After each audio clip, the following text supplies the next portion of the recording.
or IVF, brings the miracle of conception into a laboratory.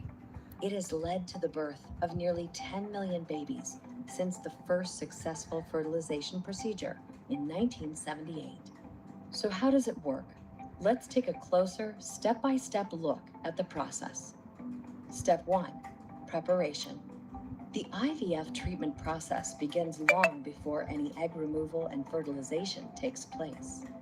You'll need a thorough medical history before treatment begins, plus fertility tests and analysis for you and your partner. As the procedure gets closer, you may be prescribed birth control pills or estrogen to control the timing of your menstrual cycle and maximize the number of mature eggs available for retrieval. Step 2: Ovarian stimulation. During a typical ovarian cycle, only one egg becomes mature enough to ovulate. IVF treatment uses injectable hormone medication to bring a group of eggs to maturity to increase the odds of a successful pregnancy.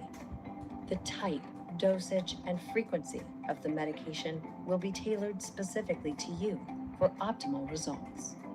Monitoring of the eggs may occur daily or every few days during this time to determine when they mature. A final trigger shot is given exactly 36 hours before the scheduled egg retrieval to finalize the maturation process. Step 3: Egg retrieval. Once the eggs are mature, it's time for egg retrieval. During this step, a suction device connected to a long, thin needle is inserted through your vagina. This will puncture ovarian follicles and pull the mature eggs out. Removed eggs are placed in a petri dish containing a special solution and then placed in an incubator for a short period of time. Since this procedure is mildly invasive, medication and sedation are used. Step 4: Fertilization.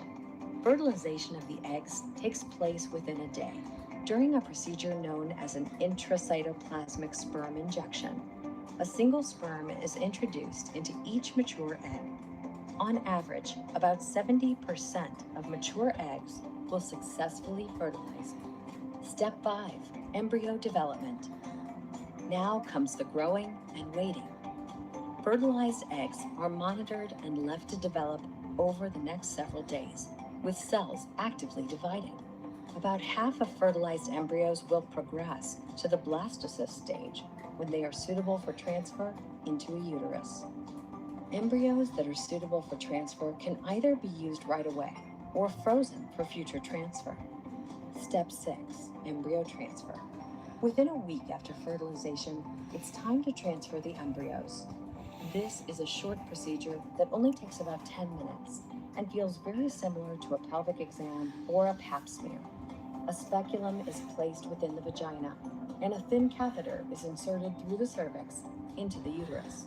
An embryo or embryos are then injected through the catheter into the uterus. After an embryo transfer, you may experience symptoms such as mild bloating and cramping, breast tenderness from high estrogen levels, spotting, and constipation. Step 7: Pregnancy.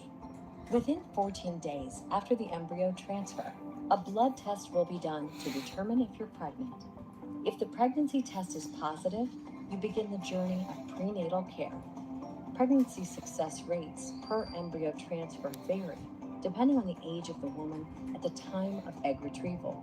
If the pregnancy test is negative, you can try another embryo transfer if you have additional embryos frozen from the first IVF cycle. If you do not have remaining embryos, you can try IVF again. IVF has been used successfully for more than 4 decades. Talk openly with your healthcare provider about your options.